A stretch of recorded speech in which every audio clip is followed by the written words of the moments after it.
Hello friends, मैं चंद्रशेखर आप लोग के साथ फिर से। तो चलिए, हम लोग जैसे पिछले एपिसोड में हम लोग बात कर रहे थे making of nationalism in Europe की। तो इसको हम पढ़ चुके हैं। इसको पूरा नहीं किया, तो इसमें देखिए क्या क्या पढ़ते हैं। इसमें aristocracy and the middle class, ये टॉपिक हमने पढ़ लिया था। और उसके बाद था हमारा एक what did liberal nationalism stand for, यानी कि लिबरल नेशनलिज्म एक नई जो राष्ट्रवाद की, जो एक नेपोलियन के हार के बाद एक राष्ट्रवाद की जो नई विचारधारा आई थी, लिबरल नेशनलिज्म। इसको भी हम लोग देख चुके हैं। तो चलिए, आज हम लोग करते हैं पहले न्यू कंजर्वेटिज्म आफ्टर 1815, यानी कंजर्वेटिज्म एक नए तरह का कंजर्वेटिव आए सामने, और उसके बारे में हम लोग पढ़ते हैं। जैसे कि हम लोग जानते हैं, नेपोलियन के हार के बाद जो यूरोप की जो सरकारें बनी, यूरोप के चारों ओर, यानी यूरोप में जो सरकारें बनी, फ्रांस के अलावा ये सारे देशों में, यहाँ पर ये लोग एक कंजर्वेटिज्म को फॉलो कर रहे थे। कंजर्वेटिव जैसे एक ऐसी विचारधारा थी जब वो जो पारंपरिक संस्थान थे, उनको पारंपरिक जो संस्थाएं थी, पारंपरिक जो व्यवस्थाएं थी, उसको बचा कर रखना चाहते थे। जैसे कि मोनार्की, चर्च, सोशल हायरार्की, जो भी सामाजिक उनका जो ढांचा था, वो प्रॉपर्टी और फैमिली, मतलब संपत्ति और परिवार का शुड प्रिजर्व, ये सारा प्रिजर्व करना चाहते थे। Most the conservatives however did not propose the return to the society of pre revolutionary days. लेकिन वो सारे जो कंजर्वेटिव्स थे, वो तो ये सारी संस्थाएं तो बचा कर रखना चाहते थे, लेकिन फिर भी वो समाज को, राज्य को पूरी तरह से, मतलब जो रिवॉल्यूशनरी, जो क्रांति का जो दौर था, उससे पहले के दिनों में लेके नहीं जाना चाहते थे। क्योंकि वो विश्वास करे, उन्हें ये वो पता, जो वो समझ चुके थे कि जो नेपोलियन द्वारा जो परिवर्तन दिखाए गए, जो लेके आया गया, वो मॉडर्नाइजेशन, इनफैक्ट वो जो है, जो पारंपरिक संस्थाओं को काफ़ी मजबूती प्रदान करता है, जैसे मोनार्की वगैरह की। It could make state power more effective and strong. ये जो स्टेट की जो पावर है, उसको ज़्यादा प्रभावशाली और स्ट्रॉन्ग बनाता है। जैसे कि एक मॉडर्न आर्मी है, एक सक्षम ब्यूरोक्रेसी है, डायनेमिक अर्थव्यवस्था, एक अच्छी अर्थव्यवस्था जो कि नई नई विचारधाराओं पर चालित करती है। तो evolution of federalism and serfdom, जब एक होता ना कि सामंतवाद और दासत्व को जो ख़त्म किया गया, तो उसके बाद एक ये चीज़ें, हालांकि ये देखिए, यदि modern army and the dynamic economy, the evolution of the federalism and serfdom could strengthen the autocratic monarchies in Europe.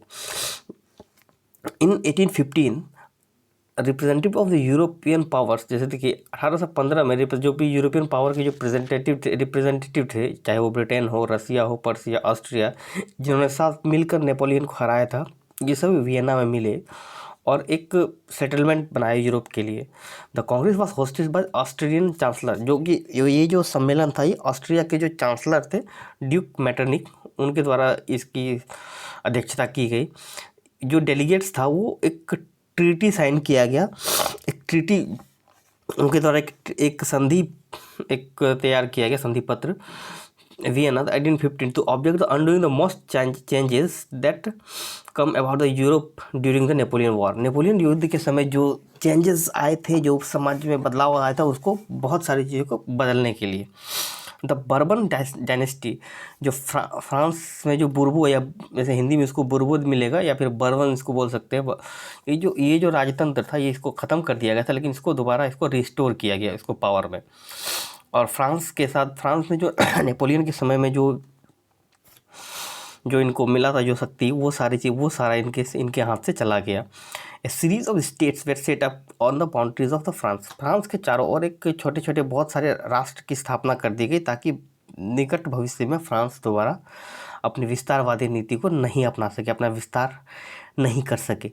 दस the kingdom of the Netherlands, which included Belgium, was set up in the north and the Genoa was added to Piedmont in the south। जैसे France के दक्षिण में ये जिनोवा ने एक Piedmont एक राज्य की स्थापना की, और उत्तर में नीदरलैंड ने बेल्जियम की स्थापना की। Persia was given important new territories on its western frontiers। Persia was given important new territories on, while Austria was given control on northern Italy। Persia को जो है कि पश्चिमी हिस्से पर उसका कंट्रोल मिल गया, और जबकि ऑस्ट्रिया को नॉर्दर्न उत्तरी इटली का जो हिस्सा था, जो जिसने जापान जो फ्रांस ने जिसे जीत लिया था, उस पर इटली को मिला, सॉरी वो ऑस्ट्रिया को मिला। But the German confederation of 39 states, जबकि जर्मन भाषाई जो जर्मन कन्फेडरेशन था उस समय, जो कि जर्मनी और उसके आसपास जर्मन भाषाई क्षेत्र जो कि 39 स्टेट थे, they had been set up by Napoleon was left untouched, उनको जो है छुआ नहीं गया, उसको वैसे ही रहने दिया गया। इन द ईस्ट, जैसे हम लोग पहले भी पहले चैप्टर में हम लोग देख चुके हैं कि ये जो फ्रेंच रिवॉल्यूशन के दौरान जो ये 39 स्टेट्स थे, इन सबको मिलाकर एक स्टेट बनाया गया था जर्मन भाषियों का। In the east Russia was given the part of the Poland while Persia given the portion of the Saxony, Russia को जो है पोलैंड का हिस्सा दे दिया गया और पर्सिया को Saxony. The main intention was to restore the monarchies that had been overthrown by the Napoleon and create a new conservative order in Europe.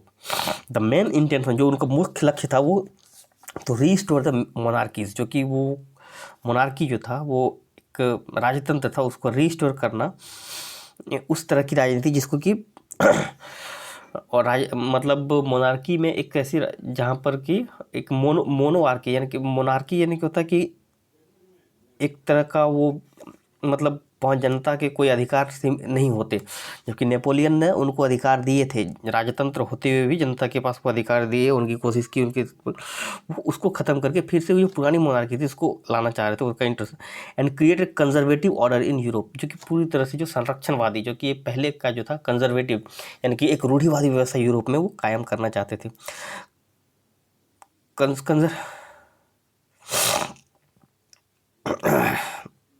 Sorry एक जस्ट मिनट कुछ तो यूरोप में वो पूरी तरह से वो कंजर्वेटिव ऑर्डर को स्थापित करना चाहते थे। कंजर्वेटिव रिजाइम्स अब set up in 1815 were autocratic, they did not tolerate the criticism and dissent and sought the curb activities the question the legitimacy of autocratic government. Conservative जो रिजाइम्स है, जो 1815 में जो एक ऑटोक्रेटिक जो कि बिल्कुल ऑटोक्रेटिक निरंकुश हो चुका था, दे डिड नॉट टॉलरेट, वो जो है किसी तरह का जो अपना जो आलोचना और आवाज़ को बर्दाश्त नहीं कर रहे थे, जो कि इस निरंकुश सत्ता के खिलाफ जो भी कोई सवाल करे इसको बिल्कुल भी, और उनकी आलोचना बिल्कुल भी वो बर्दाश्त नहीं करते। Most of them impose censorship, उन्होंने सेंसरशिप लागू कर दिया, laws of control that was said in Europe, so said in newspaper, books, plays and songs reflect ideas of liberty and freedom। ऐसी सारी विचारधाराओं को दबाने के लिए जो कि लिबर्टी और आज़ादी जैसी चीज़ों को जो प्रोत्साहित करती हो, सारे न्यूज़पेपर हो, किताबें हो, नाटक हो, गीतों पर, इन सब पर सेंसरशिप लगा दिया। और associate with the French revolution, जो सारे फ्रेंच रिवॉल्यूशन के साथ जो जिनका संबंध था।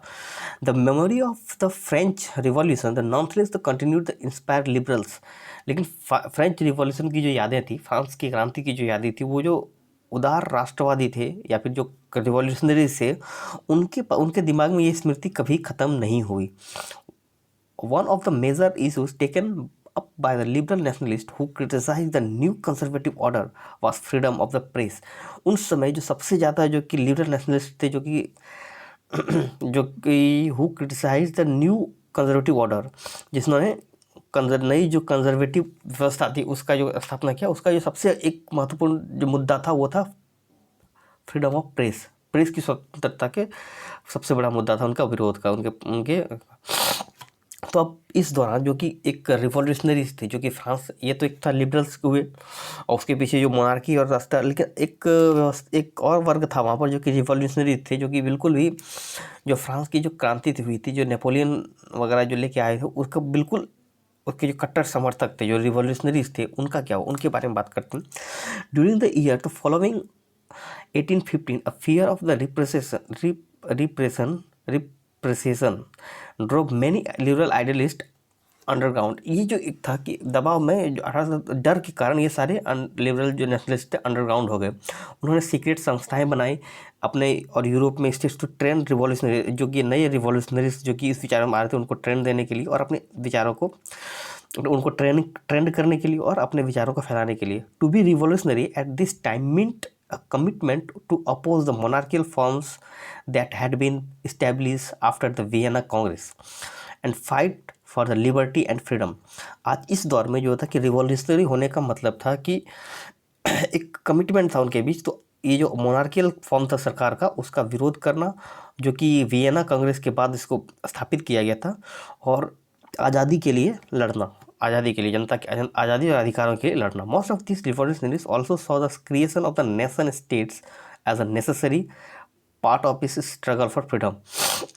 इनका एक जो महत्वपूर्ण एक और मकसद था कि नेशन स्टेट्स की स्थापना करना, आवश्यक रूप से नेशन स्टेट्स की स्थापना करना, जो कि इनका एक महत्वपूर्ण लक्ष्य था।